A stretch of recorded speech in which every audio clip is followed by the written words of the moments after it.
as he educates us on how AI can empower the future of Nigerian industries. Thank you very much. Thank you very much. First of all, it's a very big challenge now, continuing from where Dr. Ayoola stopped. He took us deep into my conversation that I don't know what is left to say. But I will start with a quote. Next slide, please. Oh, sorry. Who am I talking to? AI.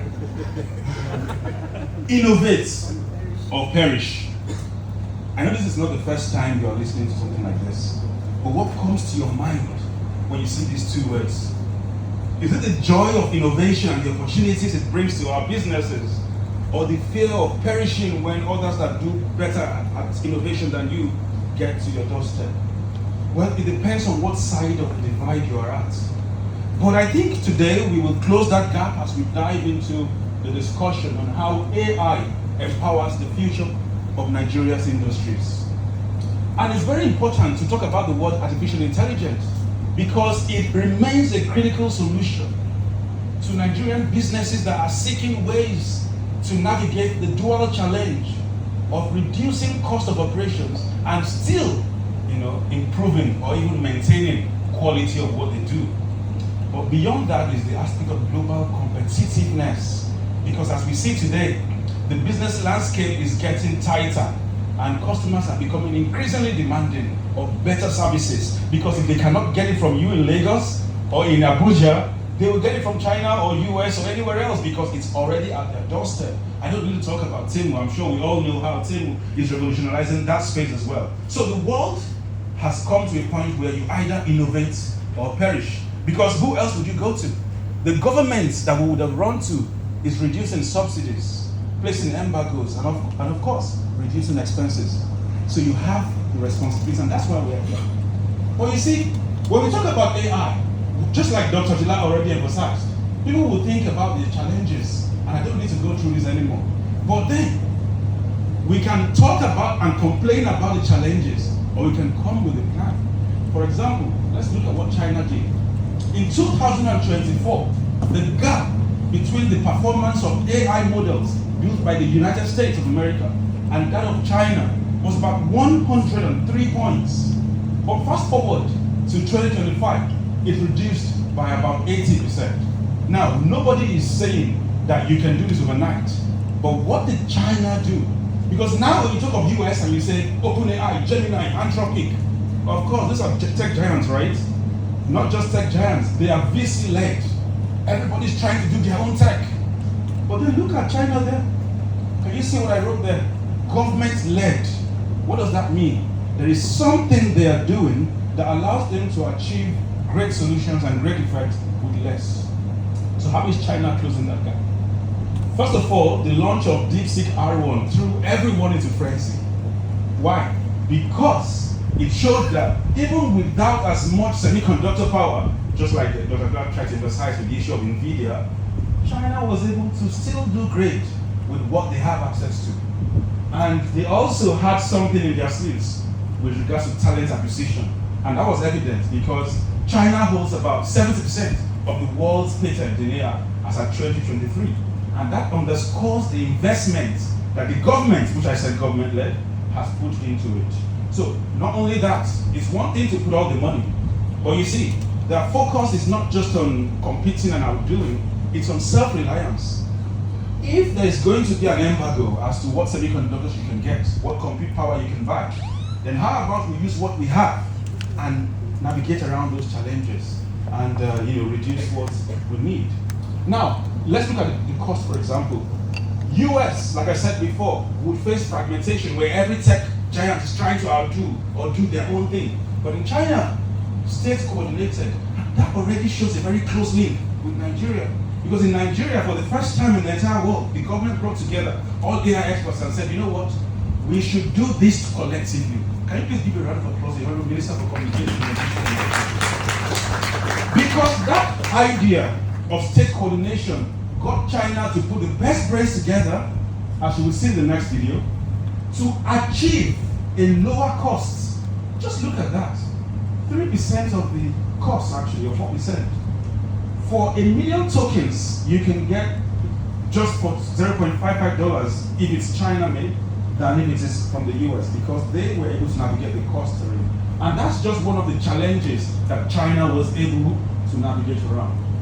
Now let's listen to this video by China is incredible in AI because 50% of the world's AI developers are in China and Chinese. The DeepSeek R1 model is revolutionary. It's the world's first advanced, open reasoning model. It's downloaded millions of times. It's used all over the world. There were concerns about that it was trained in China and that it could be dangerous for that reason. First of all, there's no evidence of that, and whatever evidence there is, if anybody has it, you could just fine-tune and distill it out. And so the technology itself is really completely incredible. The open source nature of it empowered startup companies, new industries, countries to be able to engage AI. We are competitors, but we are highly interdependent. And to the extent that we can compete and both aspire to win, it's fine to respect our competitors. They're not doing anything that we don't want to do for our own people. They're not doing anything that we don't aspire for ourselves. And so we ought to go and compete and innovate and race fast. Well, that is the CEO of NVIDIA, who I refer to as the backbone of the US surging AI sprint.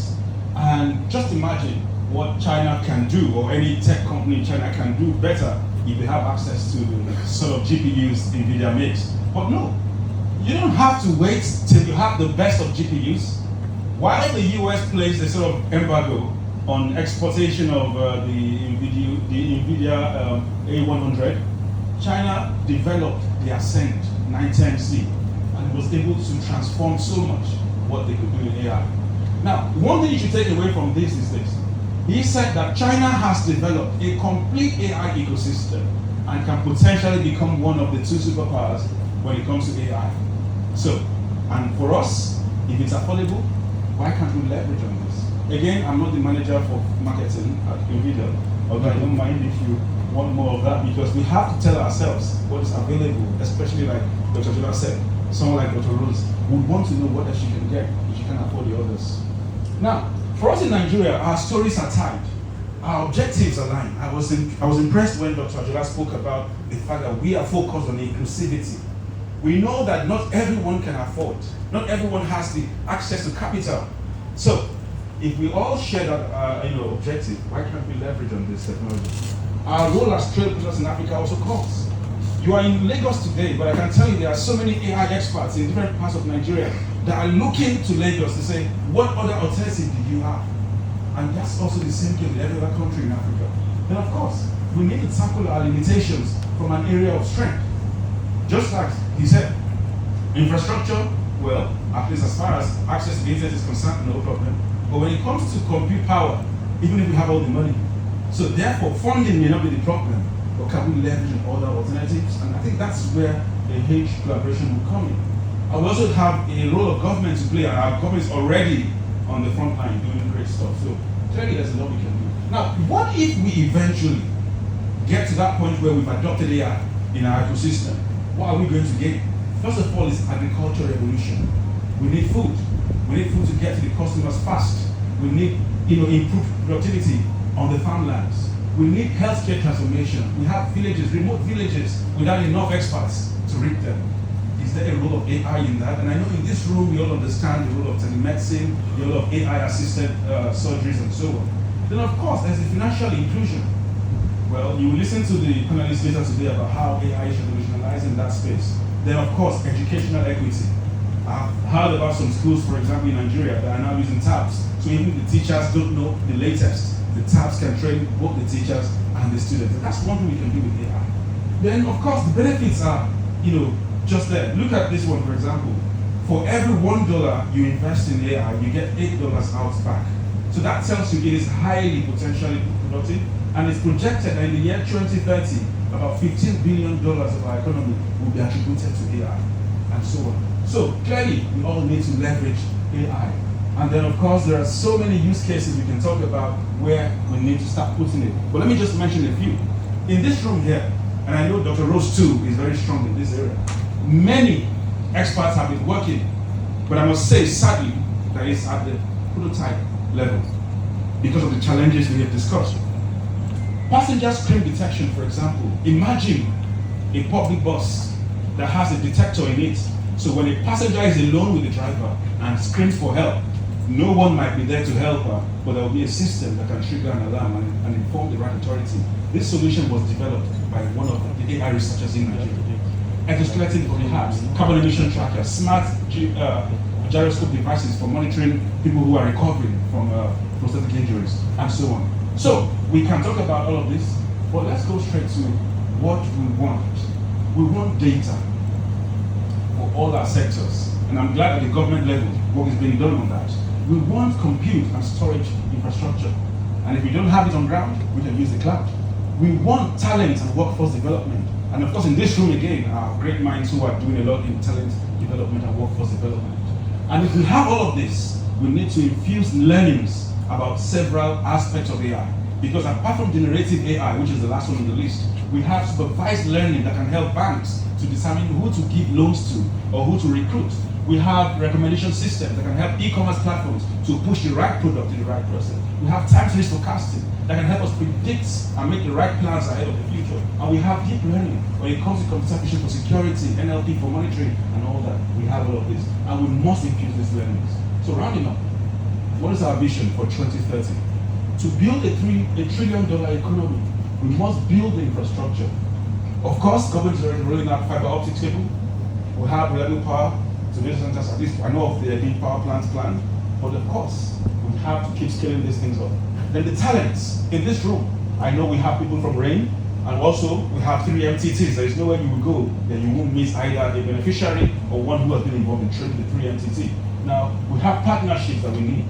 And when I say partnership, it's between government and the private sector, and also within the private sector. We must build, and I think that's one thing we should take away from here, networking.